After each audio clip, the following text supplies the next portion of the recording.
ಮೊಳಕಾಲ್ಮೂರಿನಲ್ಲಿ ನೂತನ KSRTC bus ನಿಲ್ದಾಣ 5.45 ಕೋಟಿ ವೆಚ್ಚದಲ್ಲಿ ಬಸ್ಗಳಿಗೆ ಹಸಿರು ನಿಶಾನೆ ತೋರಿಸುವ ಮೂಲಕ ಸಚಿವ ಟಿ ರಘುಮೂರ್ತಿಯವರು ಚಾಲನೆ ನೀಡಿದರು. ಈ ಸಂದರ್ಭದಲ್ಲಿ ಮಾತನಾಡಿದ ಮೊಳಕಾಲ್ಮೂರು ಶಾಸಕ ಎನ್.ವೈ. ಗೋಪಾಲಕೃಷ್ಣ ಅವರು ಮೊಳಕಾಲ್ಮೂರು ಕ್ಷೇತ್ರದ ಜನರು ಹಲವು ದಶಕಗಳಿಂದ ಸುಸಜ್ಜಿತ ಬಸ್ ನಿಲ್ದಾಣ ಮತ್ತು ಕೆಎಸ್ಆರ್ಟಿಸಿ ಡಿಪೋಕ್ಕಾಗಿ ನಿರಂತರ ಬೇಡಿಕೆ ಸಲ್ಲಿಸುತ್ತಿದ್ದರು. ಕ್ಷೇತ್ರದ ಅಭಿವೃದ್ಧಿಗೆ ಮೂಲ ಸೌಕರ್ಯಗಳ ವಿಸ್ತರಣೆ ಅಗತ್ಯವಾಗಿದ್ದು, ನಿರಂತರ ಪ್ರಯತ್ನದ ಫಲವಾಗಿ ಇಂದು ಈ ಯೋಜನೆ ಕಾರ್ಯರೂಪಕ್ಕೆ ಬಂದಿದೆ ಎಂದು ತಿಳಿಸಿದರು.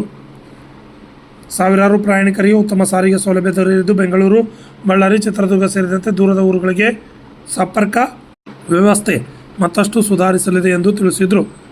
Harish RJ32 Kannada news, Chitradurga.